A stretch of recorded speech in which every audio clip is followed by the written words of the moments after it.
Hey guys, Dantics here, back with another Borderlands 3 guide. Doom Eternal is smashing its way through the gates of hell very soon now, so I thought I'd make a Doom Guy inspired build. I had no idea it'd be so damn effective. Hell, it may even be my go-to Zane build from now on, and with the new buffs, it's feeling damned good. With this build, you'll be a speed demon, moving so quick you actually have trouble aiming if you aren't a next level big brain pro gamer.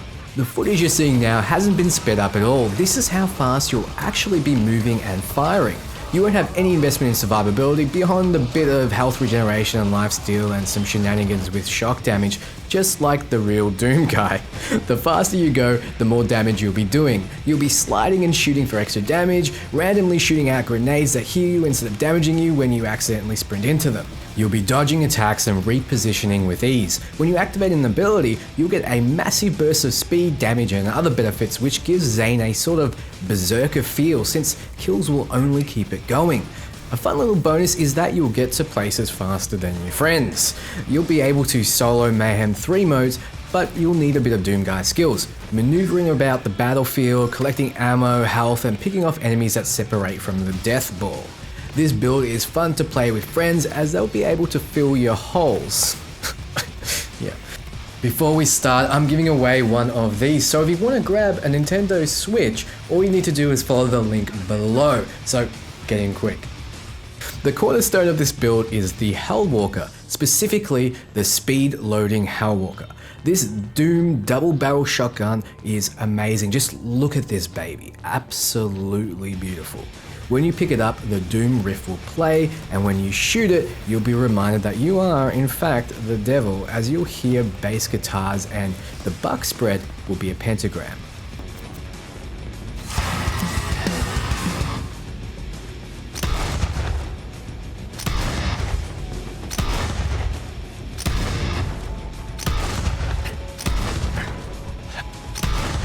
Shotguns in Borderlands 3 also had the nice little side effect of blowing enemies back.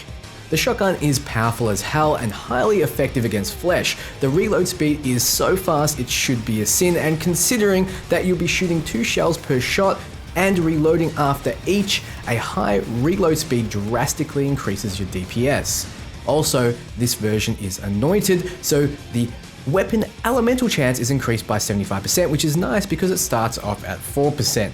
If all bucks hit, you'll be dealing 5,330 base damage without modifiers, and trust me, there are going to be modifiers, and don't forget the elemental damage. Before I go over the rest of the gear, I want to show you the skills you need to invest in so it all kind of makes sense in your brain meats. First up is the most important skill, Violent Momentum. You see, the quicker you move now, the more gun damage you'll be doing, and you'll be moving as fast as hell. Wait, I already used that pun, didn't I? I'm running out of jokes already. Maybe I need to start being more serious. God forbid. Okay, starting now. So, Violent Momentum doesn't seem to have a cap on damage, so simply, the faster you go, the more damage you will do. So, let's go fast. With Violent Speed, every time you get a kill, you get a 20% movement speed increase for a short time, and over in the doubled agent tree, with Supersonic Man, you get up to a 24% movement speed increase, 12% each time you activate an action skill. So naturally we have 2 equipped. They'll be there mostly just to proc your kill skill bonuses, which I'll go through soon. You want your drone equipped to modify it with Bad Dose. You see, Bad Dose debuffs your enemies, making them move and attack slower, but the reason we want it is because it makes us move and attack faster. The more enemies, the better. I pick up Static Field with it to not keep our shield situation healthy because Doom Guy doesn't care about taking damage, so we get it to have another tool to burn through shields. We also get the Digiclone to go along with it. The modifications don't really matter as we'll be just popping it to get our buffs active.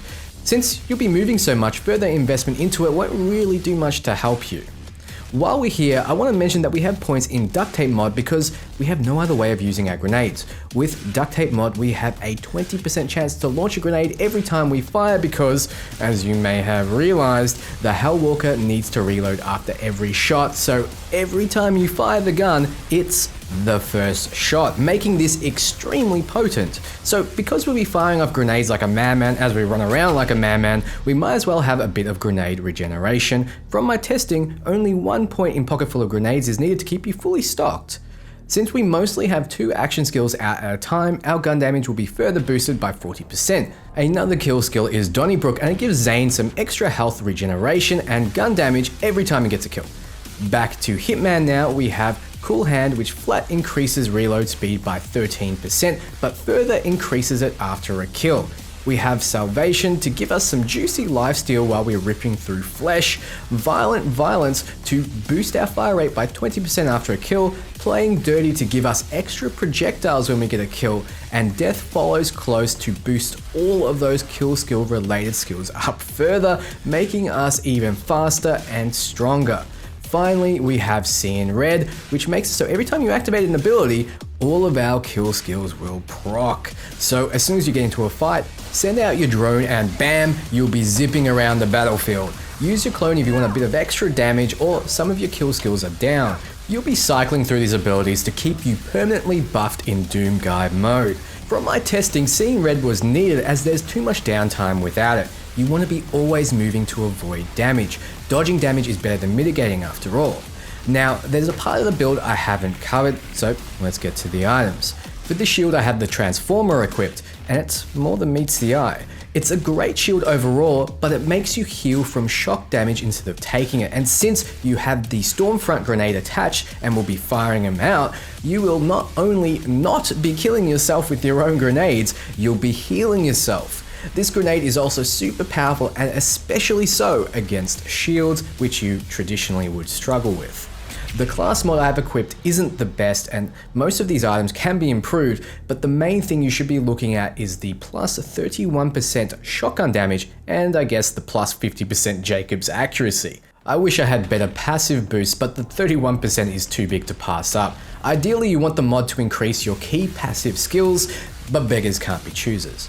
Next is the artifact. It gives us 8% boost to movement speed, but what you're looking for is that plus 50% shotgun damage when sliding. So you're moving fast, you're sliding around like nuts, and you're doing a huge amount of bonus damage. Anything that drastically increases your slide speed will also work with violent momentum and this artifact to make you hit even harder. So overall, you're looking for gun damage, shotgun damage, and movement speed in that order. You can equip any off weapons you see fit. It'd be a good idea to equip something with a bit more range and something that can take shields down. I also have the Flacker for funsies. This build can clear anything in Mayhem 1 easily, but in Mayhem 3 you might need to show your Doom skills. Your main problem will be surviving and ammunition, so make sure you move around the map, picking off those separated from the pack and collecting health and ammo, which is very similar to the Doom playstyle anyway.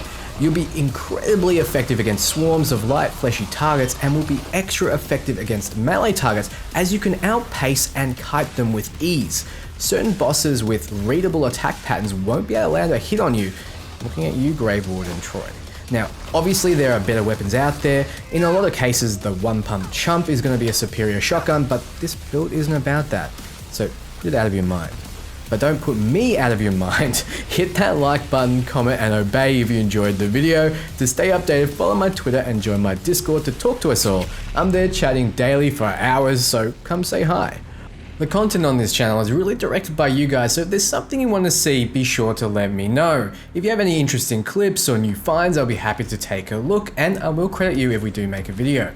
Just an errata, since the pipe bomb has been nerfed, my previous Zane build needs a change. Quite simply, replace the grenade with any powerful cryo-based mod, and it still is extremely effective.